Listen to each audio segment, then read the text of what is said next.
Hello, this is Dave Kettlewell, and welcome to Medical Matters because Life Matters. Today is a fun show. This is our second part on dentistry. We're going to be talking about more advanced procedures, and we have with us Dr. David Barsan, who is my personal dentist and my favorite dentist in the entire world. Thanks for joining us. Hello, and welcome to Medical Matters. We have with us Dr. David Barsan. Welcome back to our show. Thank you, David. And I really appreciate you having me on the show and allowing me to share my passion about dentistry and helping people. Thank you. A lot of folks out there have a phobia when it comes to dentistry. Talk with me a little bit about the forms that phobia takes. Well, there are many forms of phobia. And one of the key things I have to do when I take care of people in the dental office is I have to find out as much as I can about them. Every person is different, so it's an individualized private care that is essential for me to find out where they've come from in the past, where they want to go in the future, and map out a way that we can get there. In order to find out where they want to get there, I have to create an experience that's going to be tolerable and acceptable to them. And I can only do that by finding out what it is that bothers them about being at the office. Not always does someone have a phobia. What kind of problems have your patients had in the past with other dentists that have created phobias?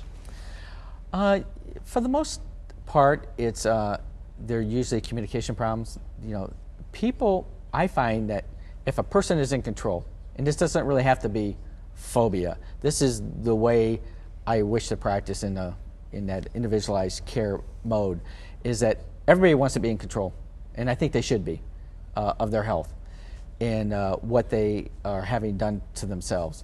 But phobics in particularly need, and it's essential for them to be in control, otherwise you'll never get through the experience with them. So the more they feel in control, the more they are actually not feeling control, but the more they are in control, the better it'll be.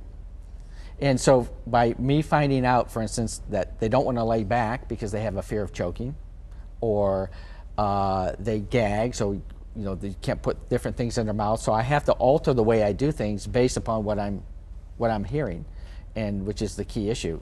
I have to listen with understanding of what their needs are and not be preoccupied, really tune into that. And so the whole time we're working, we're tuning in, explaining what we're doing, which is another key factor that all my phobic patients tell me. They always say that, wow, it's really nice that you explain what you're doing before you do it. And I think that helps. What are Invisalign braces and how do they work? I use it a lot for people that have had braces in the past and they haven't worn their retainer, and their teeth have moved and shifted, either spaced or crowded or gone back, rotated or whatever. And I use a lot in the front area, you know, the front teeth of the mouth. I just think it works great. It's 4 to usually 6 months. You know, sometimes if they're really crooked, you know, it might be a year. But I'll show you a model here, if I can. This is the Invisalign brace, right here. And it's very clear, very, very thin. And when you have it in your mouth, it's just not noticeable. So we take molds. How it works is we take molds, we send it to Align Laboratories, and they do a CAD/CAM image of that mold and do a virtual image of your teeth.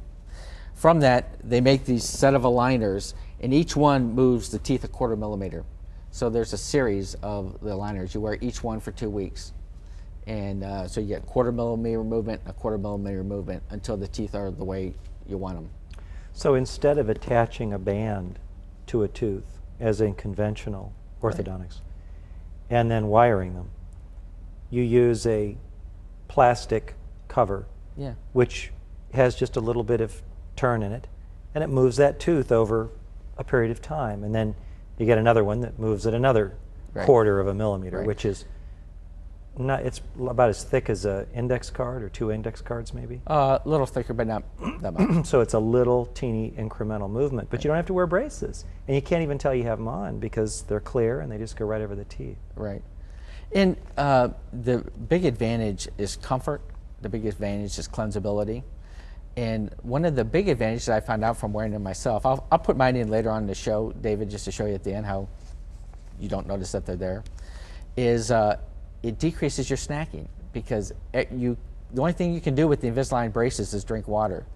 You can't drink any other type of fluids, orange juice, coffee, milk, tea, whatever, and you can't snack. And if you do, you got to take them out and clean them, and that gets to be old after a while. So you just tend to leave them in all day and not snack. So that's a kind of an added benefit, if you will.